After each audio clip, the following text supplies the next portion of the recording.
siang teman-teman. Kembali lagi bersama saya Dewi Laila Fitratul Mu'afa.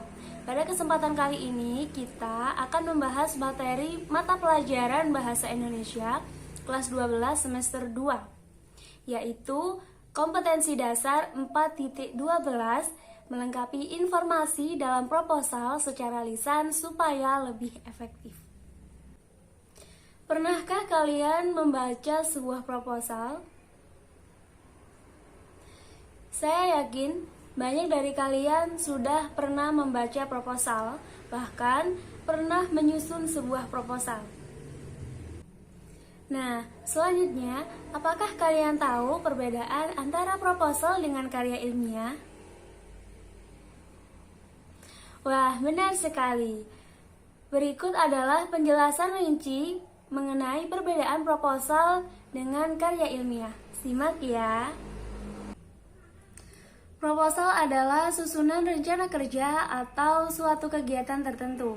Sedangkan karya ilmiah adalah karya tulis yang berisikan data, fakta, dan solusi tentang permasalahan berdasarkan landasan teori dan metode ilmiah.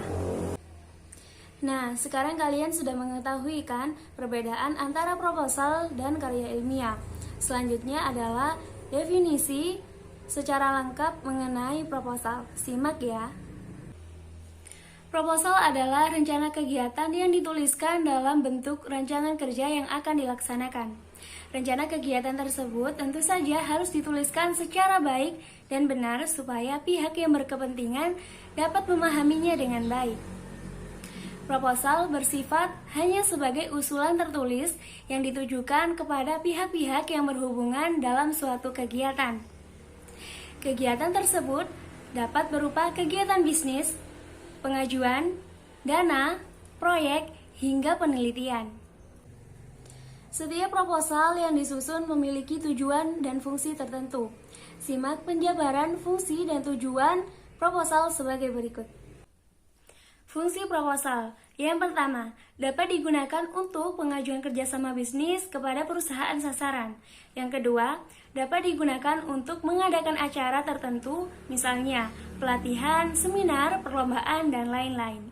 Yang ketiga, dapat digunakan untuk melaksanakan penelitian ilmiah. Yang keempat, dapat digunakan untuk pengajuan mendirikan sebuah usaha. Yang kelima, dapat digunakan untuk pelelangan sebuah proyek atau barang. Tujuan proposal untuk mendapatkan persetujuan dari pihak yang bersangkutan agar dapat melaksanakan sebuah kegiatan. Apabila terkait dengan proposal pengajuan dana, maka proposal bertujuan untuk mendapatkan bantuan dana dari pihak sponsor, untuk mendapatkan dukungan dari pihak yang berkaitan dengan kegiatan tersebut. Apabila berkaitan dengan proyek pemerintah, maka proposal bertujuan untuk melakukan tender atau lelang pada proyek-proyek tersebut, untuk mendapatkan penawaran kerjasama bisnis apabila berkaitan dengan proposal bisnis. Setelah kita mengetahui definisi, fungsi, dan tujuan dari proposal, selanjutnya kita akan membahas manfaat yang akan kita peroleh ketika membaca suatu proposal. Oke, selanjutnya adalah manfaat ketika kita membaca sebuah proposal. Yang pertama, kita dapat mengetahui sebuah prosedur kegiatan. Nah, di sini kita akan mengetahui sebuah prosedur kegiatan atau pelaksanaan suatu kegiatan, baik dari proses observasi pertama kali maupun akhir sampai evaluasi secara detail. Nah, berikut adalah contoh dari proposal penelitian yang berjudul Pengaruh Penggunaan Aplikasi Wattpad terhadap kreativitas menulis cerita fiksi dan non-fiksi pada mahasiswa Pendidikan Bahasa dan Sastra Indonesia Universitas Islam Malang. Nah, dari judulnya, ketika kita membaca proposal ini, kita akan mengetahui apa sih kegunaan, apa sih pengaruh aplikasi Wattpad terhadap kreativitas pembuatan atau penulisan karya fiksi dan non-fiksi, seperti itu. Mulai dari awal kegiatan sampai akhir kegiatan, tujuan, manfaat, dan masih banyak yang lain, seperti itu. Selanjutnya adalah inspirasi. Nah, dari kita membaca sebuah proposal, kita akan mendapatkan sebuah inspirasi. Kita dapat menemukan sebuah inspirasi untuk menulis proposal yang akan kita susun. Selain itu, kita juga dapat mengembangkan rencana yang ingin kita adakan.